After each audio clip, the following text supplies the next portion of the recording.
I invite Sir Lindsay Hoyle to take the chair of the House. Order! Order!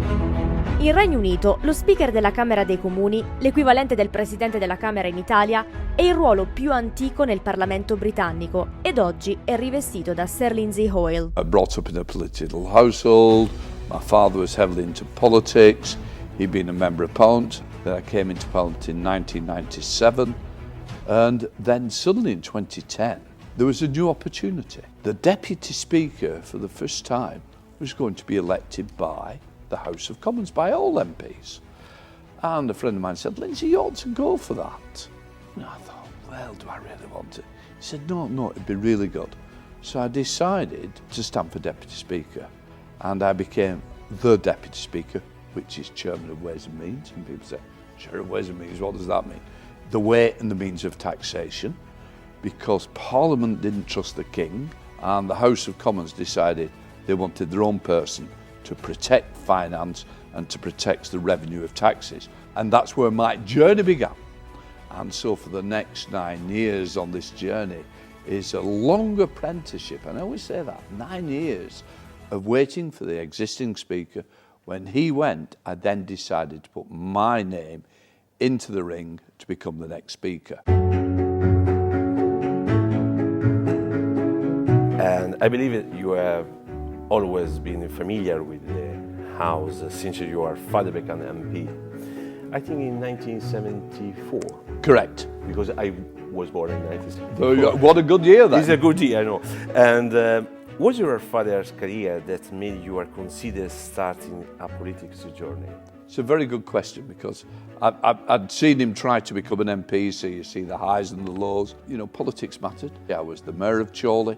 You know, I was doing local politics, and it was that big step between local politics and then coming to London, to Westminster. He said to me, you know, do you really want to do this? Why don't you go for a safe seat?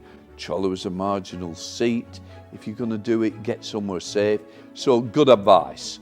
And of course, I thought I was going to serve with my father in the Commons, but Prime Minister Blair had already said to him, Luke, I'd like you to go to the House of Lords, and he went off to the Lords. So we didn't sit together House of Commons, so he was next door in that other place and I was in here. So that was quite unique. Per capire l'importanza del ruolo dello speaker bisogna tornare al passato, quando la monarchia di Carlo I inizia a scontrarsi con la prima democrazia. 158 speakers, we've got to go right back to Thomas Hungerford. The Parliament was really had to do what the King said. And as we know, 7 speakers were beheaded.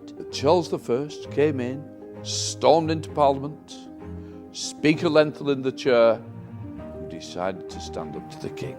And he said, you know, no eyes to see, or no tongue to speak.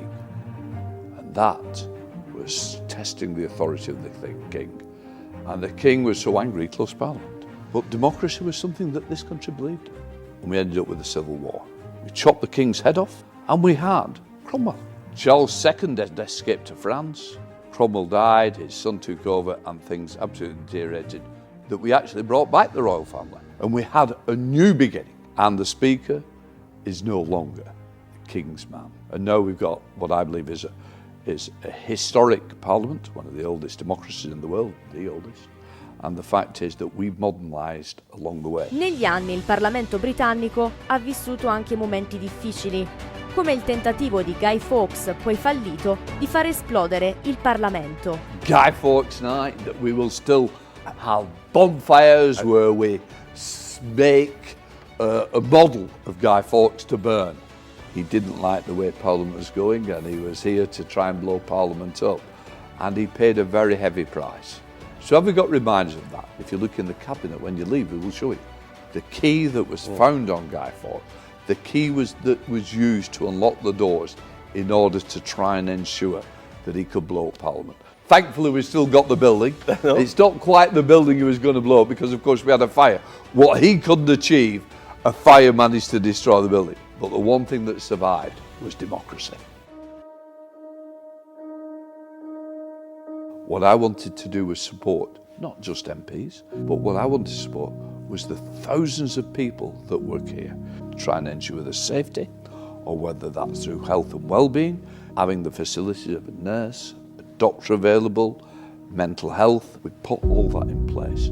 Stories are coming out. They're coming out because we've ensured there is a route for people to make those allegations. The ICGS was an independent body that was set up so people who felt they'd been bullied or sexually assaulted could go there with anonymity. And they could speak freely and openly and have the case investigated. I think the biggest thing that I'm always concerned about is the security of MPs. To have 2 MPs murdered by terrorists is not something I want repeated.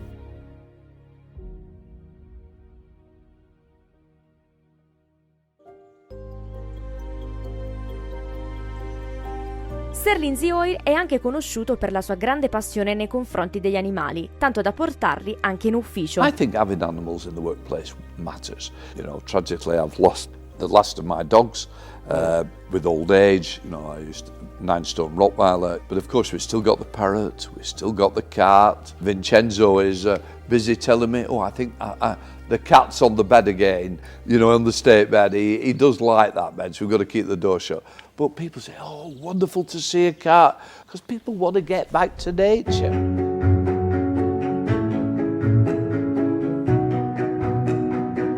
First of all, thanks for a great interview. Ciao to all the listeners.